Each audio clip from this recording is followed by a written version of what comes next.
The Fatherless Complex. Carl Jung exposes how your dad's absence still controls you. There is a kingdom within you, a vast, invisible realm, older than your thoughts, deeper than your name. It is the silent land where your soul was first planted, where the architecture of your being began to rise like ancient stone. Here, in this hidden empire, there is a throne, and for many, that throne has always been empty. Some are born into kingdoms ruled by love and protection, by the presence of a father whose voice anchors the world. But others arrive into silence, into the absence, into a castle echoing with footsteps that never return. In this psychic realm, the father is more than a man. He is an archetype, a force of order, direction, affirmation. He is the lawgiver, the protector, the guardian of thresholds. He is the first son the soul learns to orbit, the one who names, who sees, who says, "You are enough to face the world." But when the father is gone, or never truly arrived, his absence does not create peace. It creates a haunting. A child without a father does not live in neutrality. No, the soul wanders through the corridors of the inner kingdom, calling out to a king who never answers. Each unanswered call becomes a silent wound, not sharp, not sudden, but slow, cold, like fog rising across a winter field. The psyche tries to make sense of this absence, but how can it? How does a child interpret a missing sun? How does the seedling explain the sky that never brings rain? At first, it cannot, and so it begins to shape its world around the absence. It learns to survive. Without the king, it becomes a sentinel watching for danger, or a jester dancing for approval, or a ghost itself, fading behind masks it does not understand. All of it, armor. The ego, desperate for orientation, builds itself on shifting ground. And here, the wound deepens, not only in what was lost, but in what was never known, because the father is not only a person, but a mirror. In his gaze, we glimpse our first image of power, of structure, of masculine containment. Without it, the soul lacks a frame. Identity becomes vapor. The world becomes overwhelming, not because it is full of threats, but because no one ever taught you could stand firm within it. You begin to question your own right to exist, to assert, to speak, and so the wound does not scream, it whispers. It whispers when you hesitate to take space. It whispers when you shrink in love, fearing you'll be too much or not enough. It whispers in the chase for mentors, for heroes, for men or women who might, for one sacred moment, look into your eyes and declare, "I see you. You matter." But no outer figure can fill a throne meant for the inner father. Jung understood this well. He knew that the absence of the father is not simply a personal wound, it is a rupture in the symbolic cosmos. The child, denied initiation by the king, wanders between worlds, seeking passage into adulthood through any open door.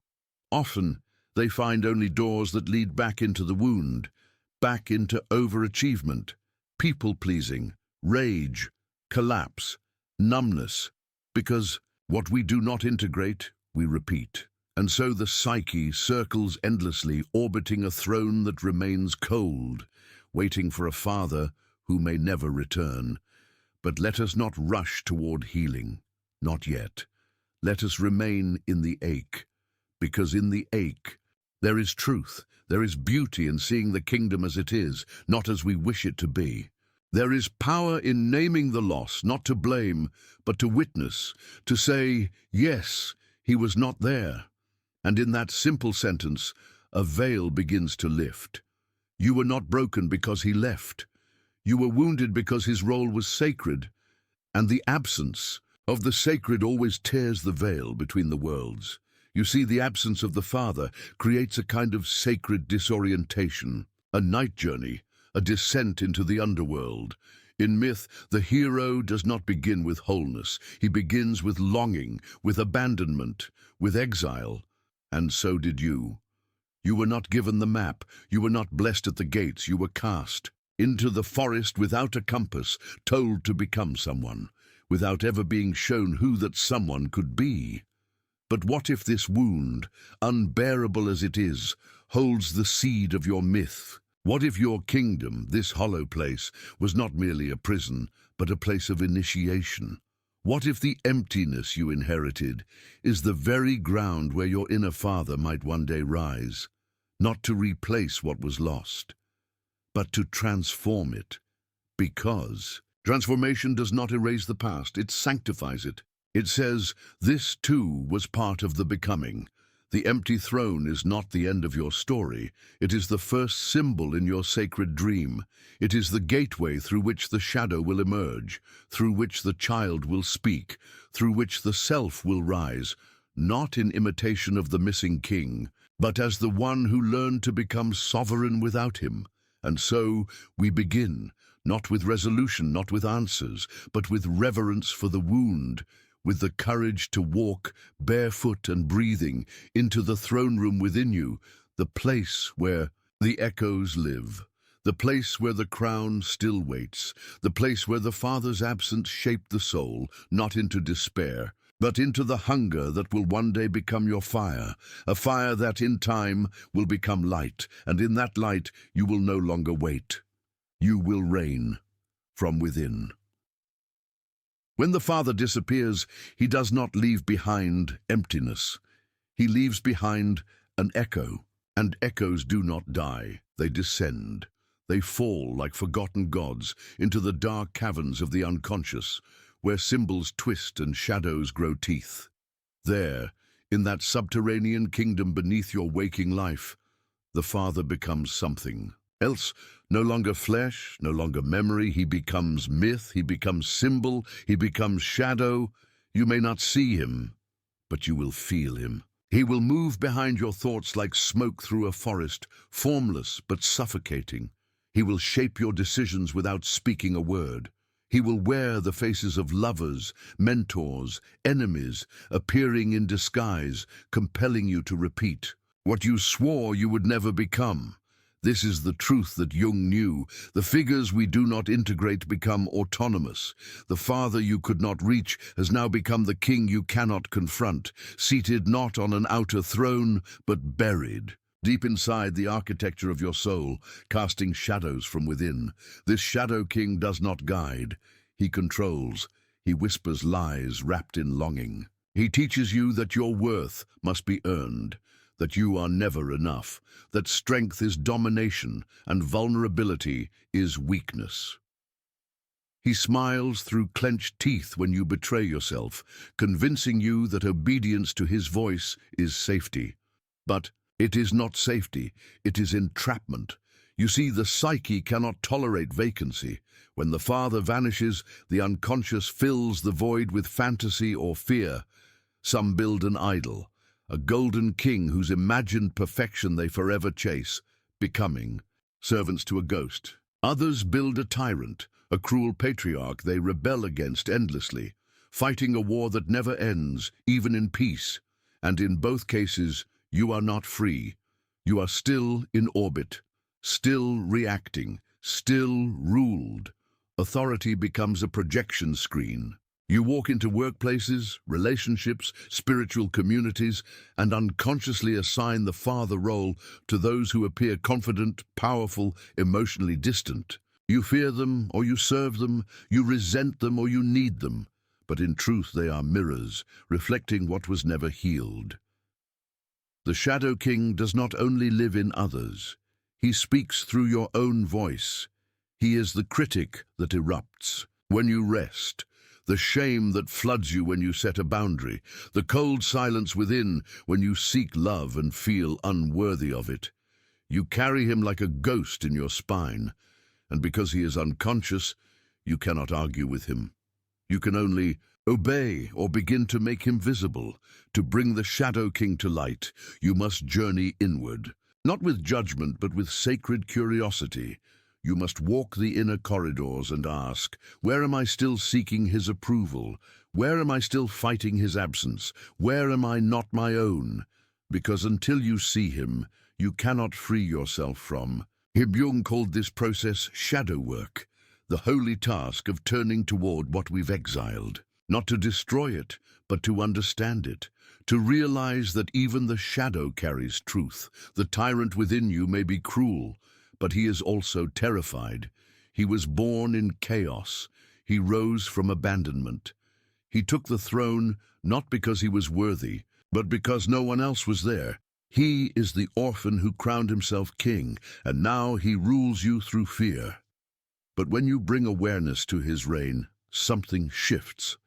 A crack appears in the veil. You begin to see that the voice of the inner tyrant is not the voice of God, that your unworthiness is a myth passed down, not a truth you must carry, that your rage, your need, your collapse are not personal failings, but sacred symptoms of a system built on silence. You begin to ask different questions, not "Why am I like this?" but "Whose voice is this?" Not "How do I fix myself?" but "What part of me has never been seen?"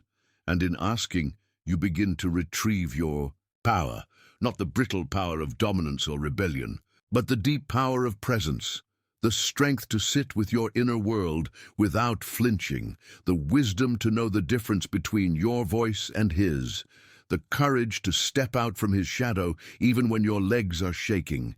This is how the descent becomes a return. You cannot kill the Shadow King, but you can strip him of his crown. You can meet him in the dark and say, "You were born from pain, but you do not rule me. You are a chapter, not the whole story. I see you, but I choose differently now." This is not a moment, it is a process, a slow reawakening, an inner rebellion made of silence and tears and fierce compassion. Each time you name your projection, you dissolve its spell.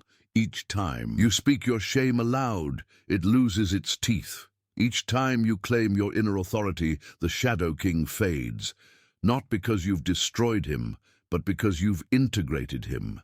You have taken the throne back, and not with fire, but with light, because to reclaim the self, you must go where it was lost, into the caves where the father fell, into the shadows where the child still waits, into the silence where the king became myth. Only then can you rise, not to become what he was, but to become what he never had the chance to be, the sovereign, the seer, the one who breaks the spell and becomes the light that was once longed for. The child of the absent father does not simply grow up, they grow hollow. Like a moon without a sun, they reflect a light they never received, forever orbiting, something that never rose.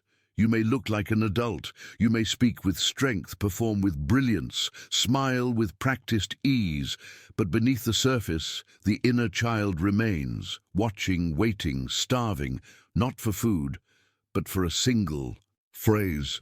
A phrase so ancient, so sacred, that without it the soul forgets its shape. You are enough. When the father is absent, physically, emotionally, symbolically, the child loses more than a parent.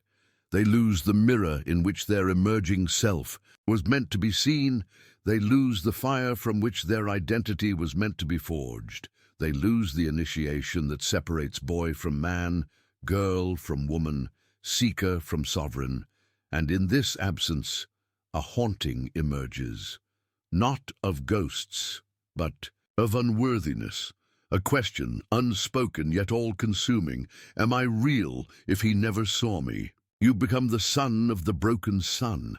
You learn to strive not because you are ambitious, but because you are aching. You chase success, not as a celebration, but as a substitute. You seek applause like a child begging to be noticed, only to find the claps echo hollow when they reach your heart.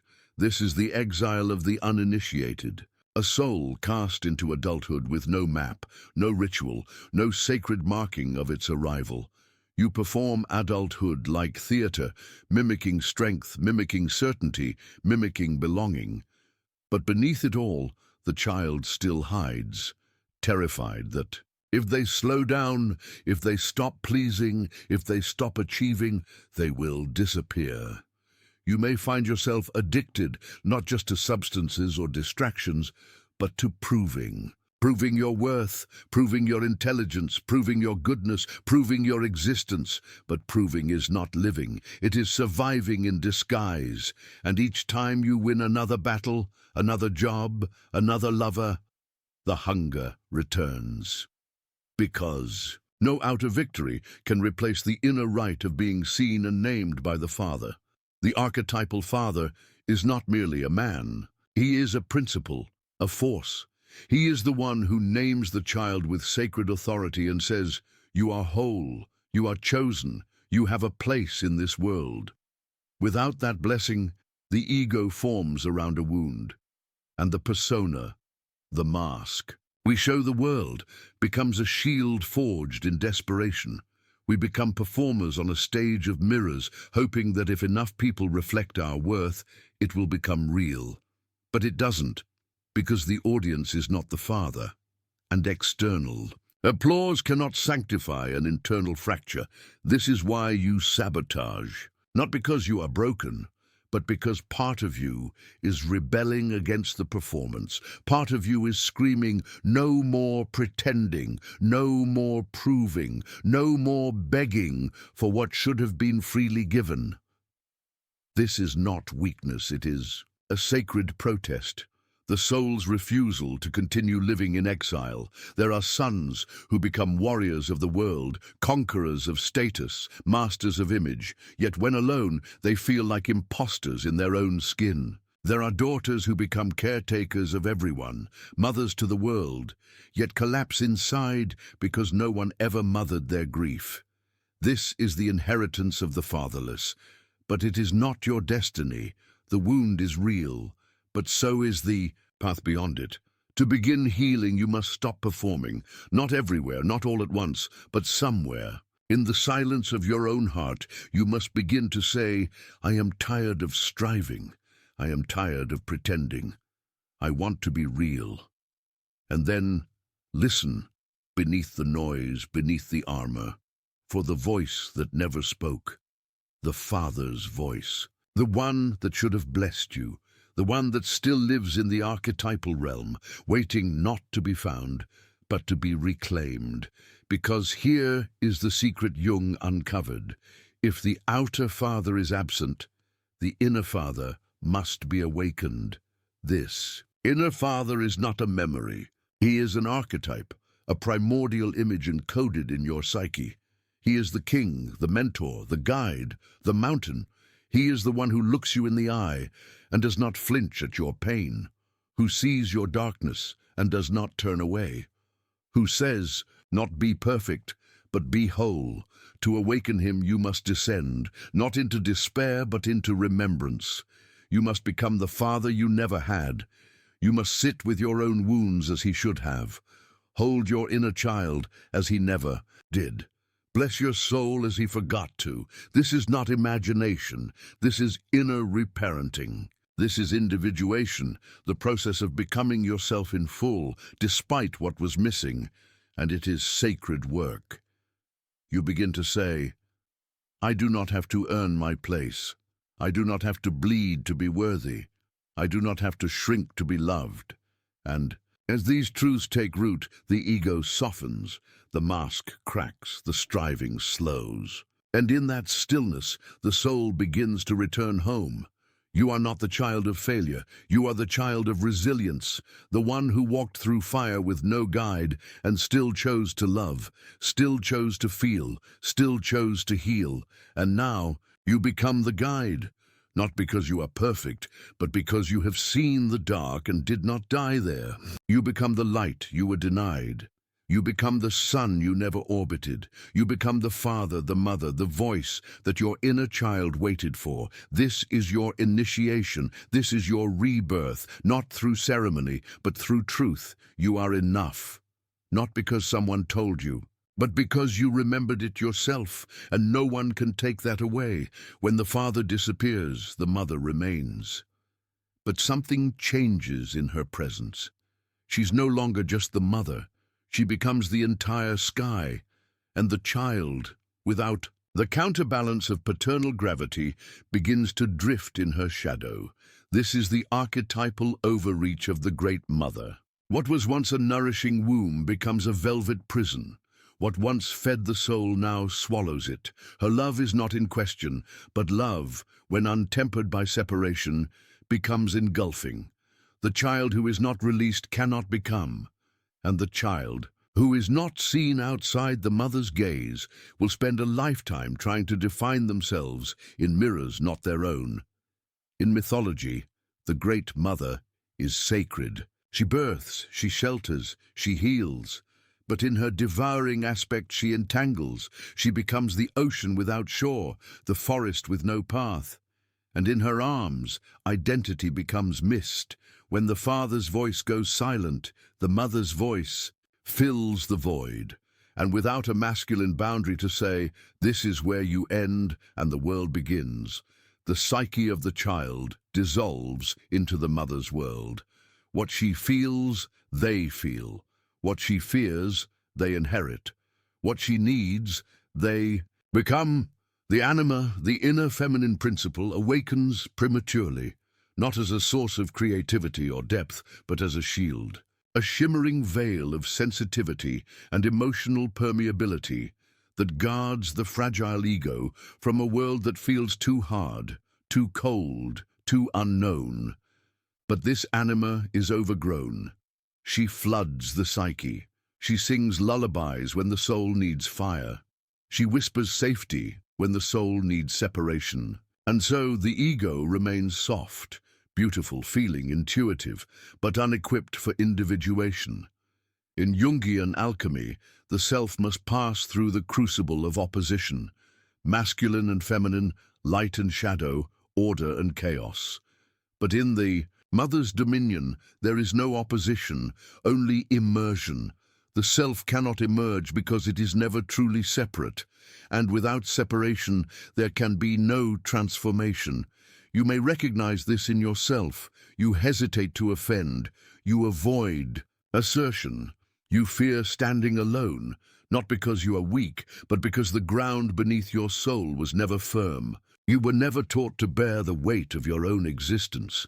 In the eyes of the overextended mother, your suffering is not yours. It is hers. Your needs, your dreams, your identity, absorbed. Your fear of disappointing her becomes the silent architect of your choices. You may become the good child, the kind one, the empathic one. You learn to sense others' feelings before they speak. You learn to merge, to adapt, to intuit. But this comes at a cost. You forget how to want. You forget how to choose. You forget how to stand in your own fire without flinching. The child of the overactivated anima often becomes a mirror, reflecting the emotions of others while forgetting their own, carrying the sorrow of their mother, her regrets, her longings, not in rebellion, but in loyalty, a soul loyalty, ancient and unconscious. And yet what the psyche needs, desperately, fiercely, is not just love, but containment, structure, separation, to be held and then let go. When the father does not arrive to provide this boundary, the soul is left without scaffolding, and the ego, like an undercooked clay vessel, cannot yet hold fire. It cracks under pressure, avoids conflict, seeks fusion in relationships, mistakes emotion for truth, mistakes comfort for love. But there is a deeper, wound beneath this enmeshment, a wound of invisibility, for in becoming what the mother needed, the child was never seen for who they were. Their emerging self was edited, softened, shaped to fit the maternal mold, and so they grow not into themselves, but into the image of what would keep them safe. This image becomes their persona. Gentle, sensitive, harmonizing, but behind it, a rage simmers, not the rage of rebellion, but the rage of not existing. To awaken from this trance, the soul must risk separation. It must tear the umbilical cord, not in anger, but in truth. The Great Mother must be honored but not worshipped. She must be thanked but not obeyed forever. The path to selfhood lies through the wilderness of differentiation. You must learn to say, I love you, but I am not you. I feel your pain, but I will not carry it. Your story is not my story. Your fears are not my fate. These are sacred words. They may sound like betrayal, they may feel like exile, but they are the beginning of birth. For until you speak them, you are not yet born. You are still swimming in the womb of maternal identity, soft, warm, safe, and lost. This journey is not one of blame. It is one of reclamation. Your mother, too, inherited her patterns. She may have been abandoned. She may have clung to you out of her own fear of emptiness. She may have loved you with such force that she forgot to let you go. But healing does not come from blame. It comes from seeing clearly. It comes from naming the pattern, not condemning the person. It comes from stepping out of the inherited spell and breathing the air of your own becoming. There will be guilt. It will feel like betrayal. You may feel like you are killing the mother inside you, but you are not. You are setting her free. And in doing so, you are freeing yourself. In Jung's language, this is the integration of the anima, not her dismissal, but her balance. She must no longer rule the psyche, but walk beside the ego as guide and muse. The feminine must remain tender, intuitive, creative, but now tempered by the masculine, discipline, direction, boundary, will. The ego must grow strong enough to say, I know what I feel and I still choose what I must. Only then can the self begin to crystallize. Only then can the adult emerge from the child. You may notice this shift in the smallest of choices. You begin to say no. You begin to sit with your discomfort instead of escaping into caretaking. You begin to risk the disappointment of others in service of your own truth. And with each act of differentiation, you reclaim a piece of your soul. Not violently, but bravely. You become less afraid of hurting feelings. Not because you are cruel, but because you are whole. The mother archetype, when integrated, becomes wisdom. She is no longer your only source of identity. She becomes a presence within you, not a prison around you. And the father archetype, though absent in form, now rises within, not as domination, but as direction. You are no longer a child in a field of fog. You are a soul walking your own path, not against your parents, but beyond them. This is the paradox of individuation. To become yourself, you must leave the very forces that created you. Not in rejection, but in reverence. The mother's dominion was once your home, now it is your past. You carry her strength, her sensitivity, her love. But you are no longer her mirror. You are your own flame. This is the turning. This is the severing. This is the sacred wound through which the self is born, and it is through this wound that the ego, once fragile, now becomes a vessel, not to escape pain, but to hold it. You begin to feel the shape of who you truly are, not what she needed, not what he never gave, but you, undivided, unmirrored, unmasked. You begin, at last, to live. The mask does not begin as a lie, it begins as a prayer, a silent plea for belonging, a hope to be seen, a desperate symmetry between who you are and what the world might accept. When the father is absent, whether in body, in spirit, or in soul, he leaves behind more than a void. He leaves behind a silence, and that silence is not empty. It echoes, it teaches, it shapes. A child cannot survive that silence unprotected, so you begin to build, not from stone, but from glances, not from truths, but from patterns. You watch the world, you adapt, you survive. This is how the persona is born. In Jung's language, the persona is the mask we wear to meet the world. It is necessary, even noble, in its original intent, a bridge between the private soul and the collective gaze. But when the mask becomes the face, when the bridge becomes the prison, the soul forgets how to breathe. Without the Father's gaze to reflect your raw becoming, you shape yourself from guesses. You become who you think you should be, not out of deception, but devotion to love, to order, to survival. You learn to speak the language of strength, of control, of distance. You wear invulnerability like armor, or you rebel. But even rebellion is a mask, a script learned from the same absence it opposes. You become what the silence required. Perhaps you became the achiever, the one who earns love through performance. You shine, you succeed, but beneath. The gold is a hunger, a question you never ask. If I stopped doing, would I still be worthy? Or perhaps you became the caretaker, sensitive, attuned, sacrificing your needs before they ever form. You learn to anticipate storms before they arrive. You call it empathy, but it is also fear. Fear that your existence might be too much, or not enough. Others become ghosts, masters of invisibility, blending, silencing themselves before the world can do it first. You mistake numbness for peace, but peace without presence is still absence. Some rage, some seduce, some numb, some excel. Each path a mask, each mask a response to a wound unspoken. We do not choose these masks maliciously. We inherit them. From our father's absences, our mother's fears, our culture's scripts.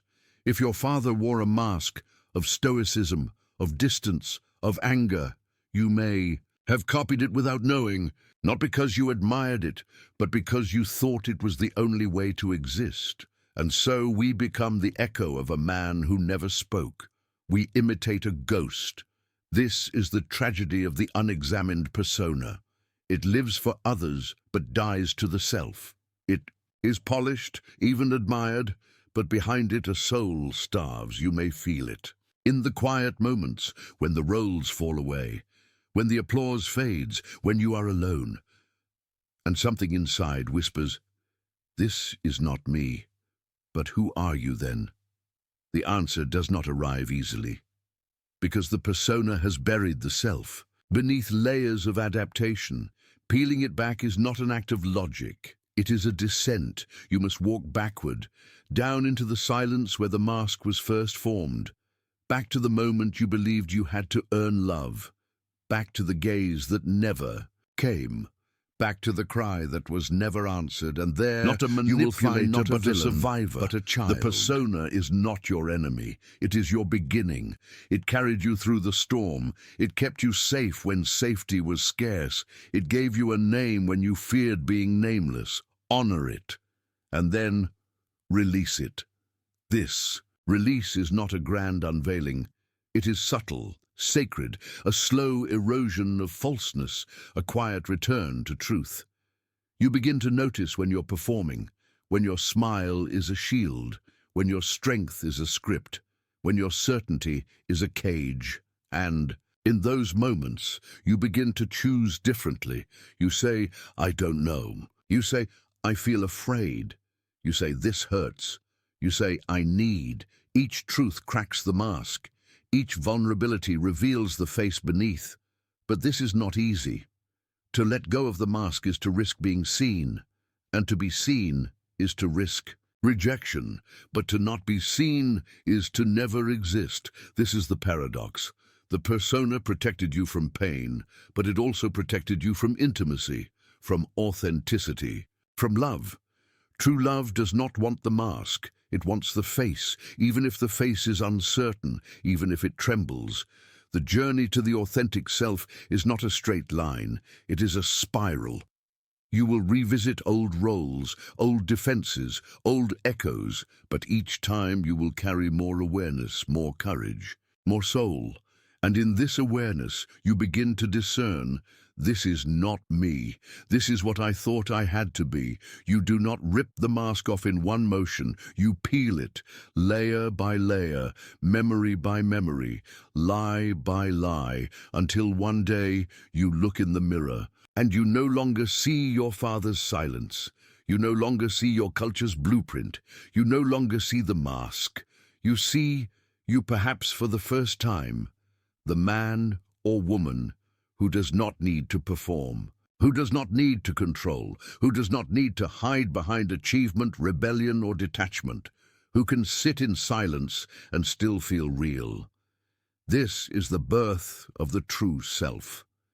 Jung called it individuation, the slow, holy unfolding of the soul into its own fullness. It does not reject the persona. It transcends it. The mask becomes a tool, not a tomb. You learn to wear it when needed, in the world, in roles, in ceremony, but you are no longer bound by it. You return to your core, and from that core, you live. Not for approval, not to imitate, not to survive, but to express, to create, to belong from the inside out. There is grief here too. You grieve the years spent performing.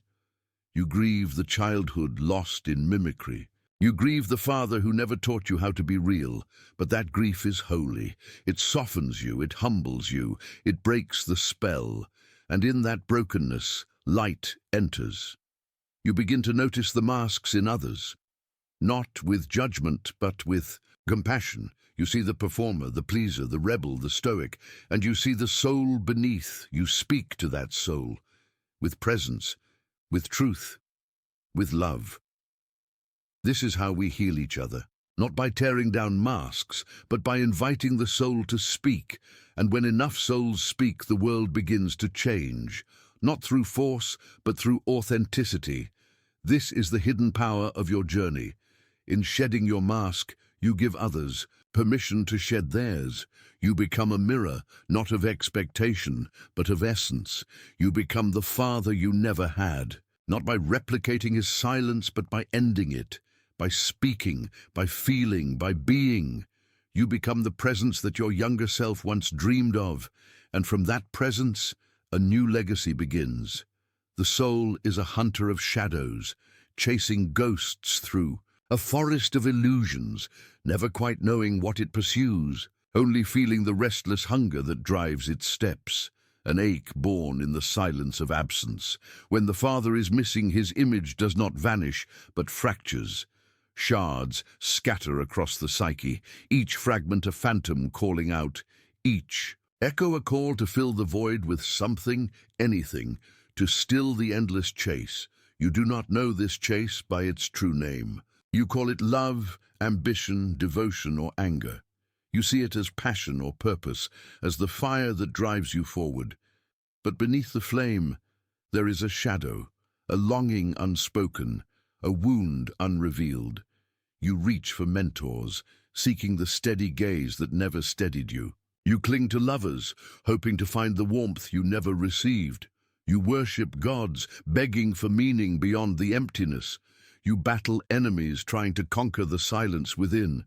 Each pursuit is a reflection, a mirror of the absent king. You are not chasing others.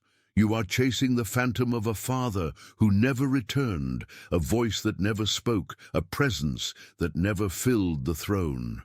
This quest is ancient, woven into the human story, etched into the collective unconscious. The son of the hollow throne is forever a seeker, forever restless, forever incomplete. You may not see the pattern, but it governs your relationships, your desires, your fears. Addiction whispers its siren song, a promise to fill the emptiness, to silence the ache, to drown the ghost. Power becomes a kingdom you try to claim, a throne to sit upon, to command the chaos within. Yet power without presence is a shadow play, a puppet show with no master. Codependency binds you, tying your worth to the shifting moods of another, hanging your soul on their breath, dancing on the strings of approval, losing yourself in the search for belonging. The unconscious mind is cunning. It disguises need as choice, hunger as freedom, chains as wings. But the soul knows. In the silence beneath the chase, it whispers the truth. No substitute will ever be enough. You are chasing a ghost. And to find peace, you must learn to turn. Away from the endless hunt, The journey inward begins not with new pursuits, but with recognition, seeing the phantom clearly, naming the shadow, feeling the wound. This is the descent into the unconscious, the dark forest where phantoms dwell. It is a path fraught with fear, for to face the absent father within is to face the unknown self.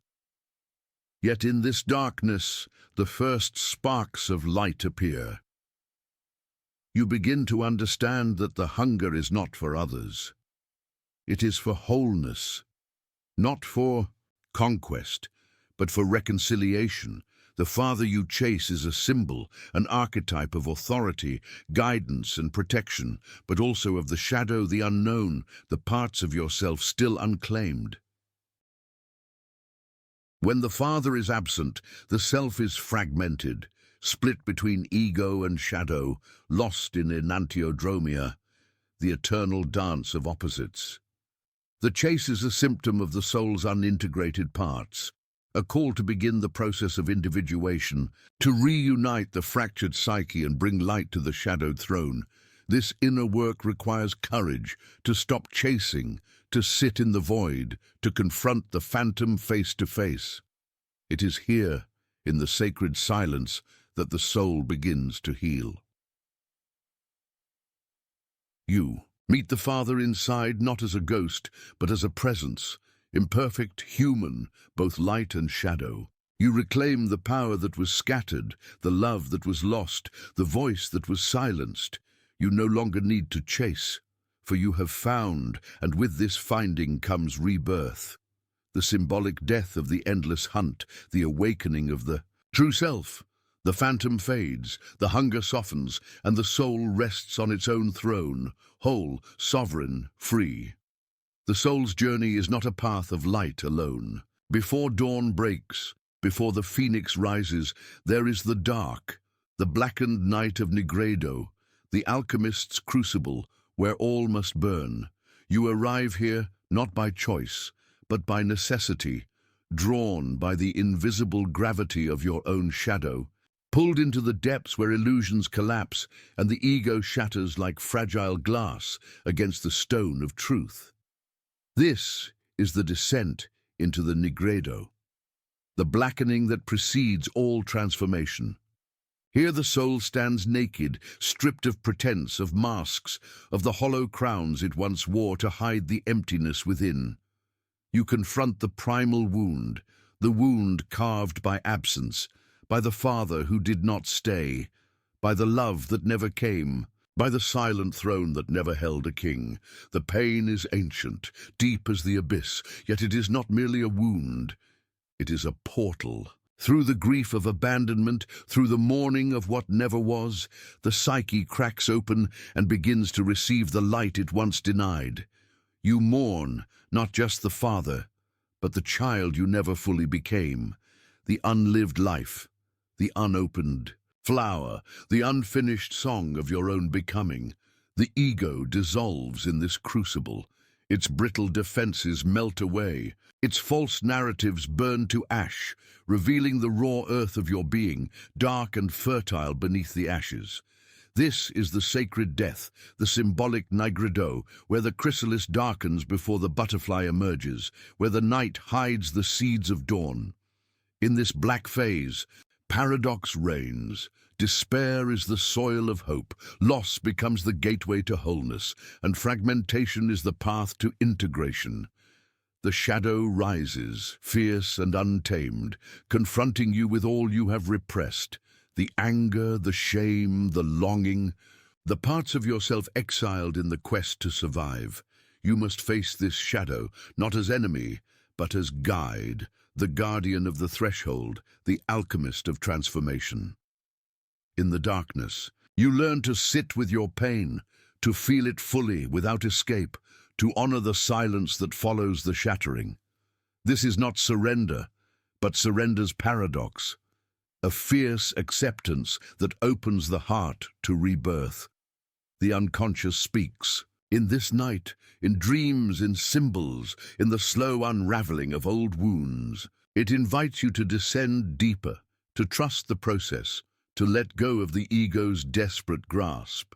The nigredo is the slow death of illusions, but also the slow birth of the self, the seed planted in darkness, waiting for the sun. You are the alchemist of your own soul, called to burn what no longer serves, to grieve what was lost, and to make sacred space for the new. This descent is the sacred mystery, the hero's dark night, the path of the inner king who must first lose his crown to find the throne within. There is no light without shadow, no rising without falling, no rebirth without the death of old selves. So you descend into the blackness, into the silence, into the sacred crucible where the soul is forged anew. And as you burn, as you mourn, as you crack open, you begin to know. This darkness is not your enemy, but your midwife, your guide, your path back to wholeness.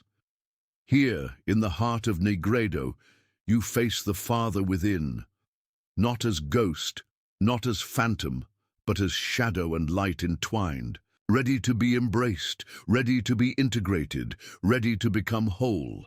The pain is your passage, the grief your teacher, and from this sacred descent the soul will rise, reborn, renewed, ready to claim its true throne.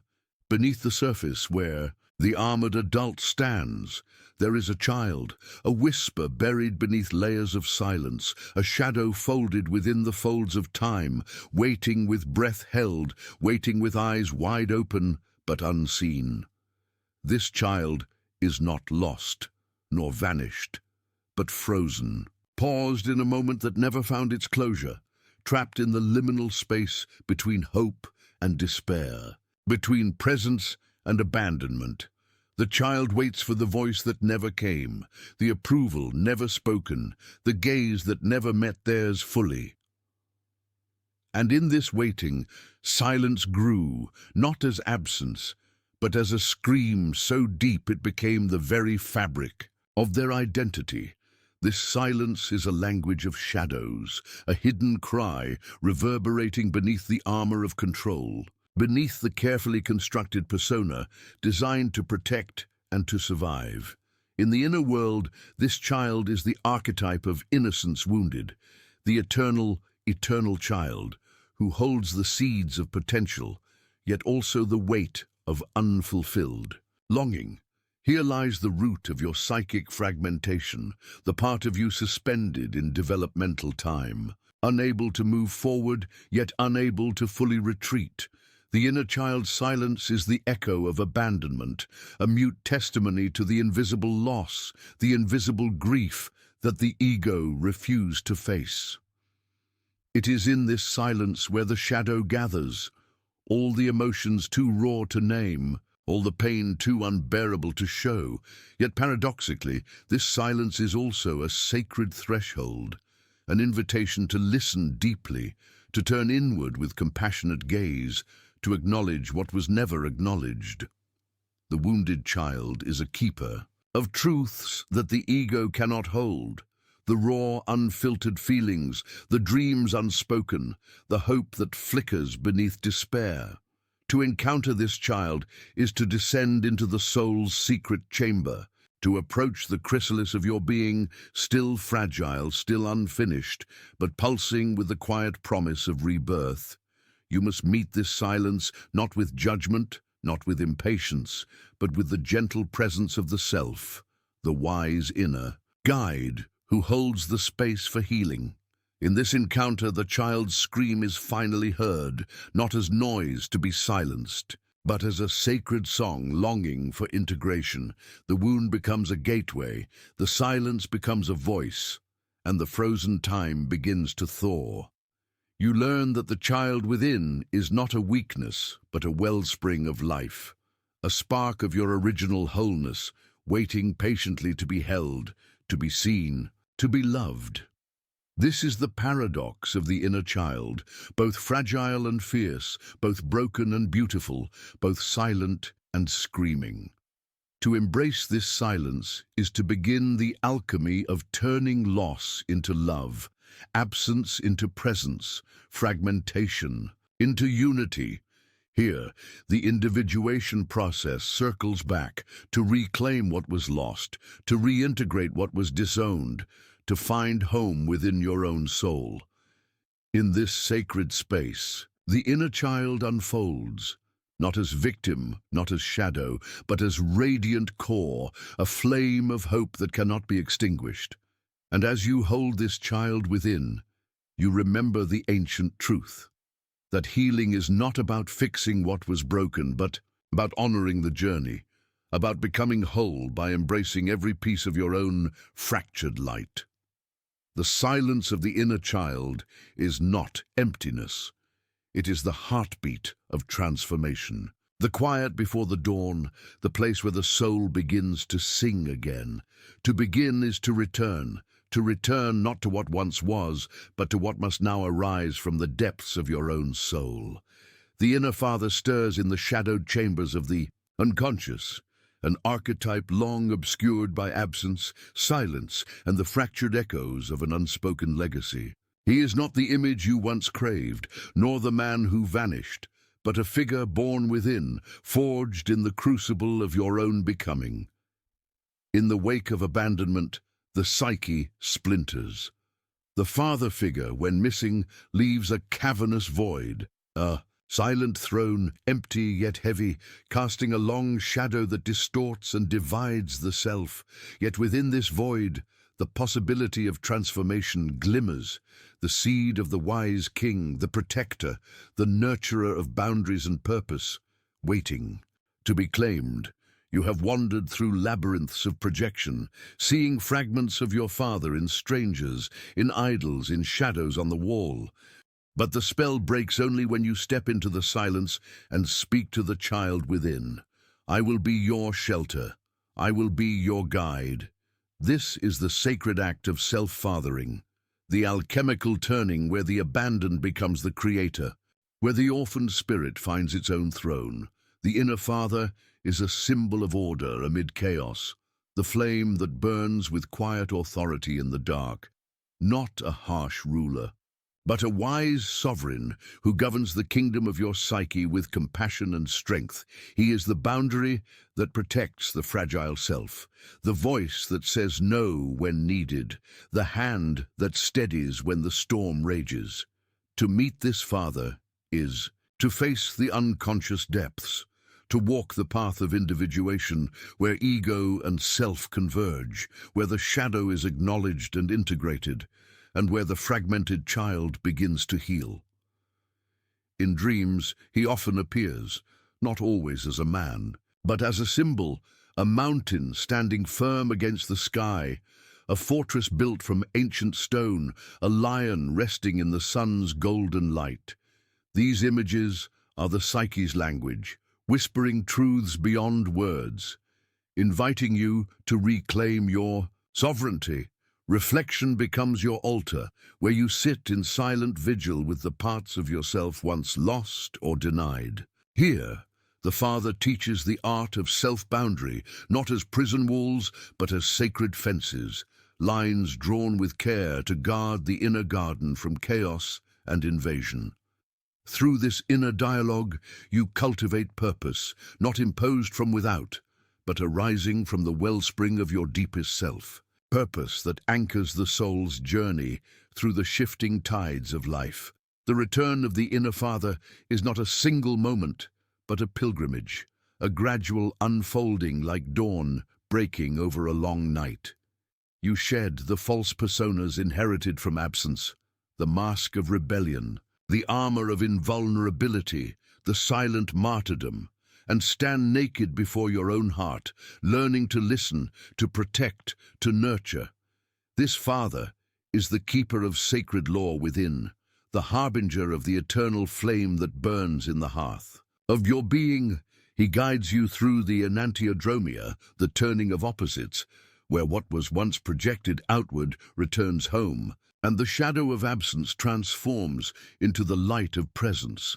In this sacred alchemy, you become both the child and the father, holding tenderness and authority in one breath, balancing vulnerability with strength. You learn that to father yourself is to honor your own journey, to accept the scars and the gifts, to become the wise king who reigns not over others, but over the restless empire of your own soul. This is the return to wholeness, the reunion of lost fragments, the birth of an inner order that no absence can undo.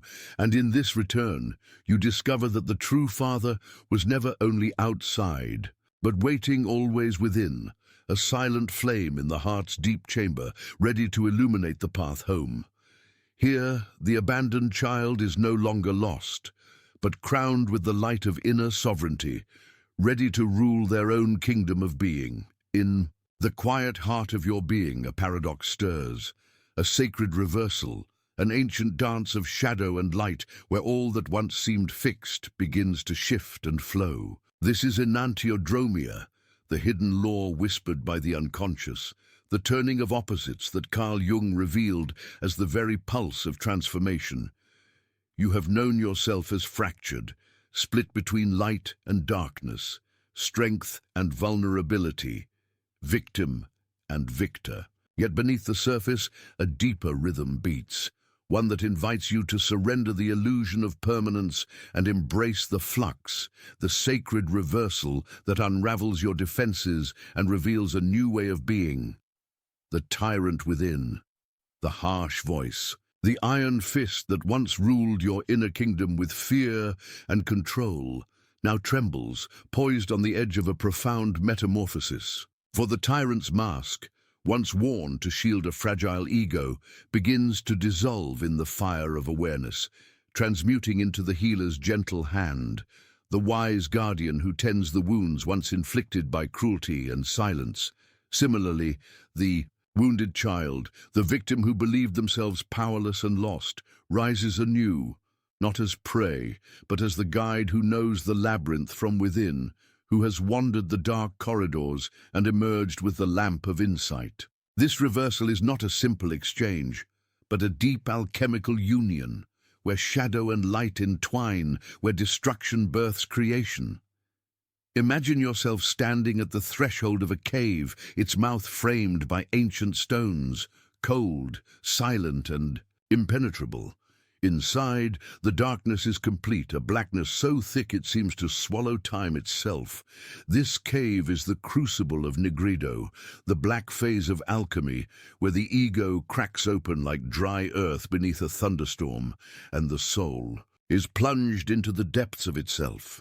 Here, your pain is no longer an enemy to flee, but the portal to initiation. The wound you tried to escape, the loss, the abandonment, the shattering of your inner order becomes the dark womb from which your rebirth will emerge.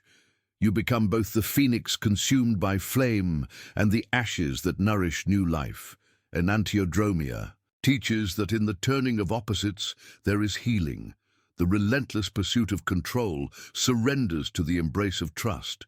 The cry of despair transforms into a hymn of acceptance. You learn that the shadows you feared are not your destruction, but your salvation, signposts pointing toward wholeness, invitations to integrate what was once cast away. In the language of myth, this is the descent into the underworld, the hero's journey through darkness before the dawn. It is Orpheus walking beneath the earth, guided only by the fragile thread of hope. It is the sacred marriage of anima and animus, the reconciliation of feminine and masculine forces within. As you navigate this reversal, the boundaries between self and other, past and present, light and shadow, begin to blur. The ego's rigid dichotomies soften, giving way to a fluid awareness that holds paradox without fracture. You become a witness to your own unfolding, a sacred conversation between your fractured parts and the emerging whole. This process is neither linear nor gentle. It is a tempest that uproots, and a river that carries you beyond the shores of certainty. Yet in its chaos lies profound order, the self organizing itself anew, not by avoidance, but by courageous embrace.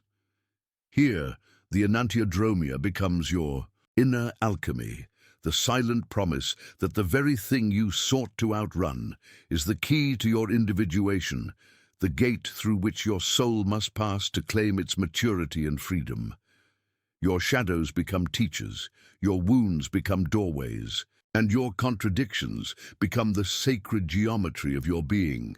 In this paradox lies your power, the power to transform absence into presence, despair into wisdom, fragmentation into unity. You stand now at the heart of transformation, the space where the wound and the healer, the victim and the guide, the old self and the emerging self entwine in a dance as old as time. To embrace enantiodromia is to surrender to the sacred reversal that births the authentic you, whole, unshakable, and free. Beneath the quiet surface of your waking life lies an ancient ache, a longing inscribed deep within the psyche, a yearning for initiation. This is no mere passage of time, no external rite of passage marked by ceremony or proclamation.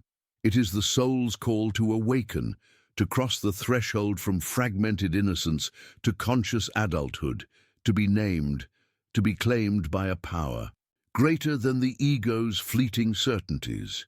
In the world you inhabit, the father, the archetypal guardian, the herald of initiation, often stands absent, silent, or shadowed.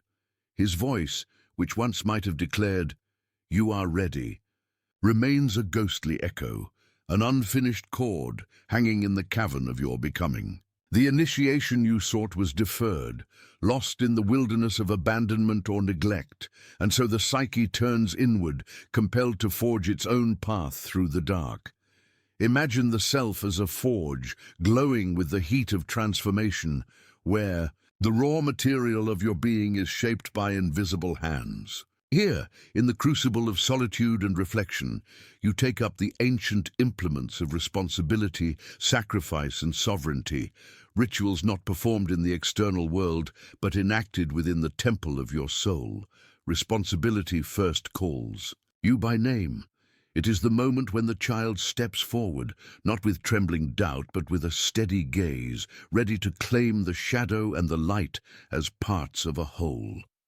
Responsibility demands that you own your story, the wounds and the wounds inflicted, the masks worn and the truths concealed. It is the acceptance that you are the guardian of your own destiny, the steward of your fractured kingdom, tasked with tending the fire that burns beneath the ashes of past despair. Sacrifice is the silent offering laid upon the altar of transformation. It is not a loss, but a surrender, a letting go of illusions, of false securities, of the worn-out personas that once shielded you from pain. Like Orpheus descending into the underworld, you leave behind the familiar to seek the hidden gold beneath. The shadows. Sacrifice asks you to shed the childish belief in rescue, to stand alone in the wilderness, and to offer your ego's rigidity as a gift to the alchemical fire. This sacred death is the necessary prelude to rebirth, the symbolic passing through. The dark night where the soul's chrysalis begins to crack, and sovereignty, the crown unearned yet claimed, emerges from this inner labor. It is the quiet throne upon which you sit as the wise king or queen of your inner realm. Sovereignty is not dominion over others, but mastery of the self, the integration of fractured parts into a harmonized whole. It is the voice that declares, "I am enough," a voice born not of arrogance, but of profound acceptance and authority. This sovereignty is the inner father returning in a new guise, not the absent or harsh patriarch, but the tender guardian who protects and nurtures, who honors boundaries and holds space for growth. In the absence of outward initiation, these rites become sacred acts of self-creation, a reclaiming of power denied by circumstance. You become the priest and the altar, the seeker and the sanctuary, weaving the threads of your psyche into a tapestry of wholeness.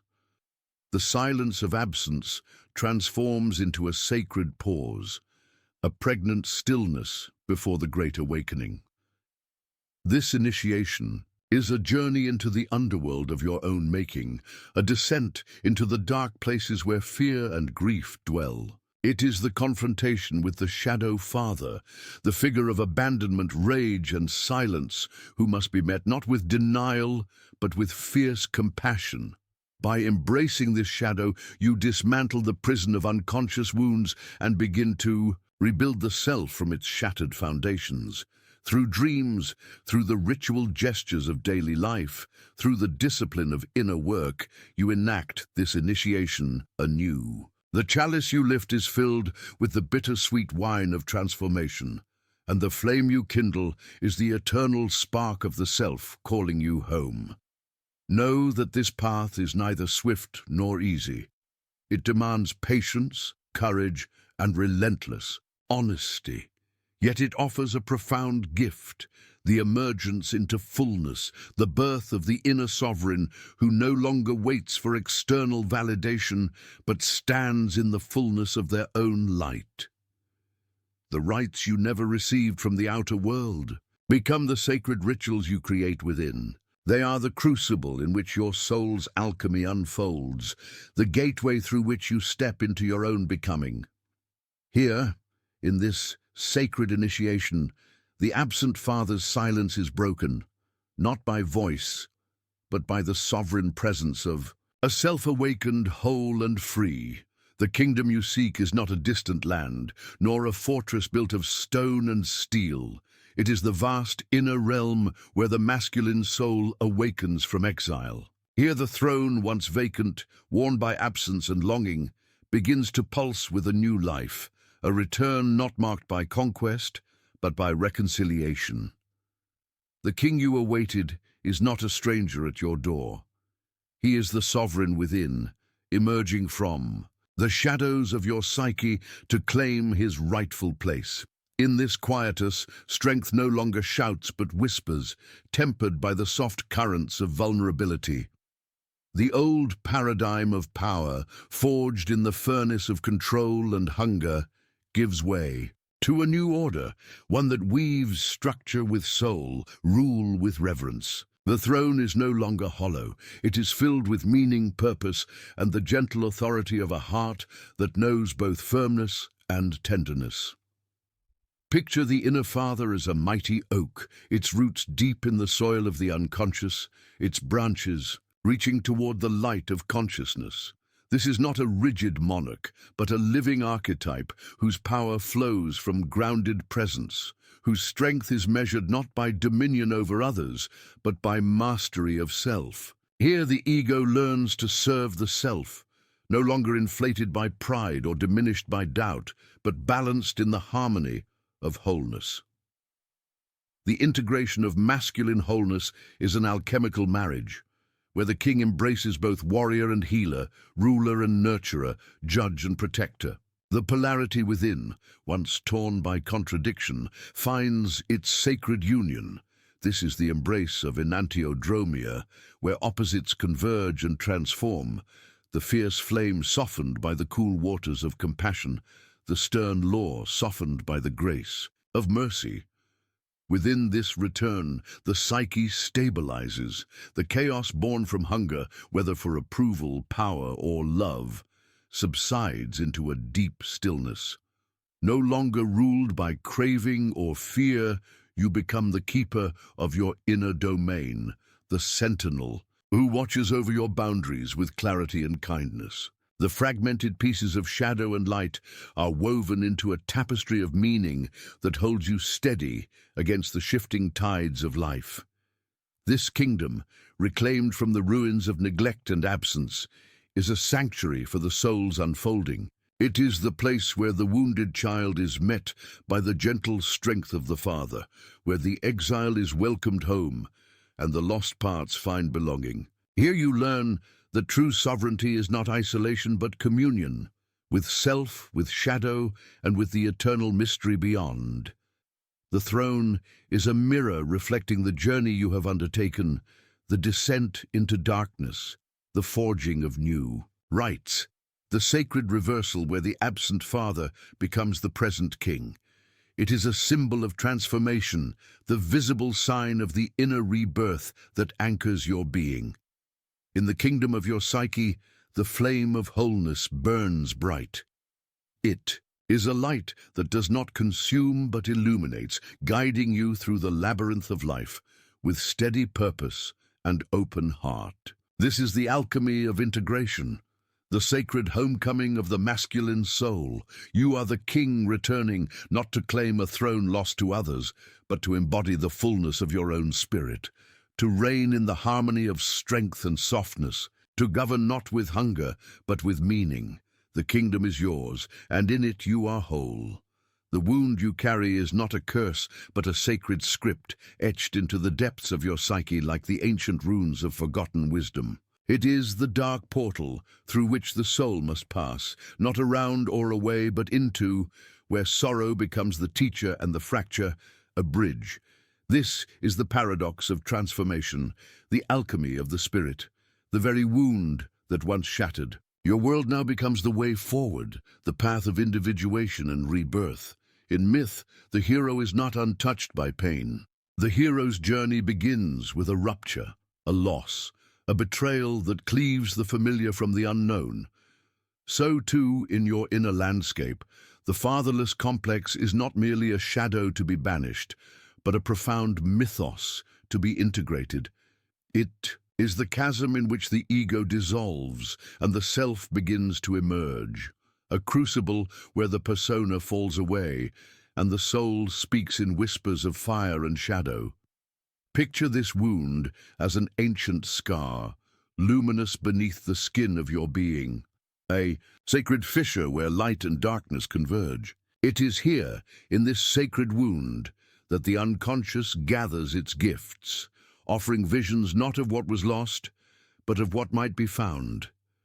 The sorrow you bore in silence becomes a source of insight, a wellspring of compassion and a beacon, guiding you beyond the fragmented self. Jung taught us that complexes are autonomous constellations within the psyche, charged with emotional energy, demanding recognition. The fatherless complex, once unseen and unlived, when faced with courage and compassion, transforms from a prison into a sanctuary. It becomes a vital force, a guardian of inner truth, and the very foundation upon which the architecture of wholeness is built. As the ego cracks and the shadow dances with light, you come to know that abandonment is not an end, but an invitation. It calls you to step beyond dependency and loss, to claim sovereignty over your inner kingdom.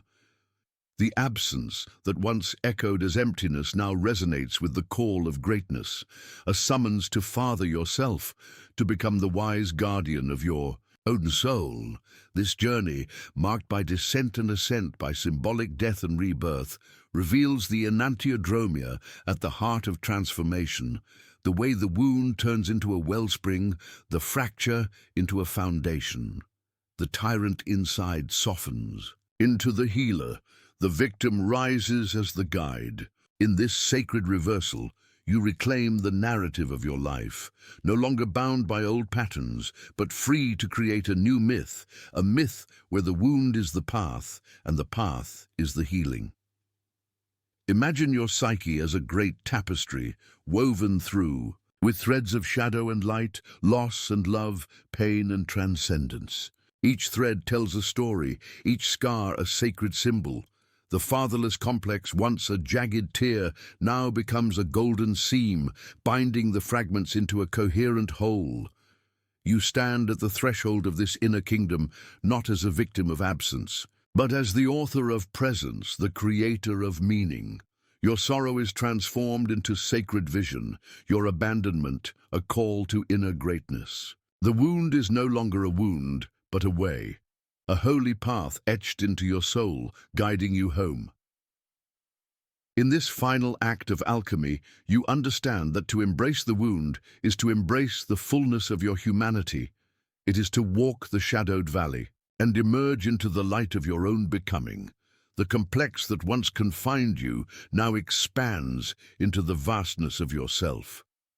The way forward is clear.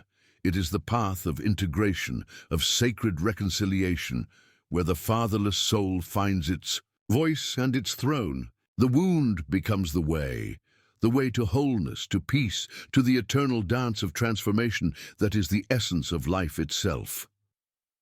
Walk this path with reverence, for it is your own myth made manifest, an endless journey toward the self, the sacred center where all opposites meet and all wounds are healed.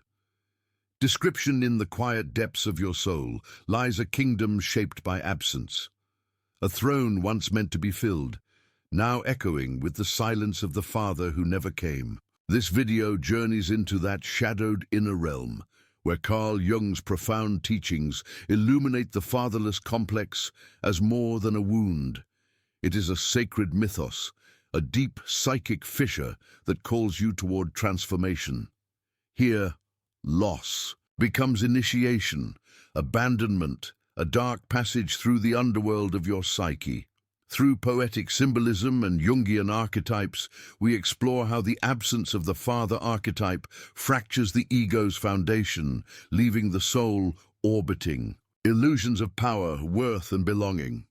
Through poetic symbolism and Jungian archetypes, we explore how the absence of the father archetype fractures the ego's foundation, leaving the soul orbiting illusions of power, worth, and belonging.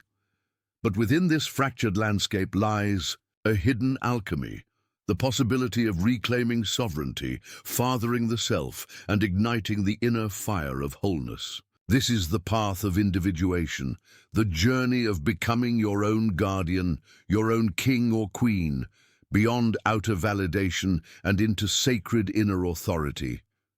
Embrace the paradox of the wound that does not vanish but transforms, the shadow that no longer controls but integrates, the silence that speaks a new language of compassion, strength, and presence. This video is an invitation to walk barefoot into your inner throne room, witness the echoes, and find the light that rises from absence, the fire of a soul reborn.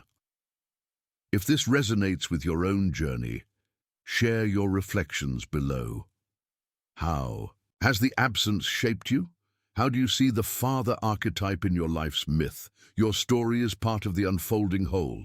Carl Jung, Fatherless complex, shadow work, individuation, Jungian psychology, inner king, psyche transformation, archetypes. Would inner father, sacred wound,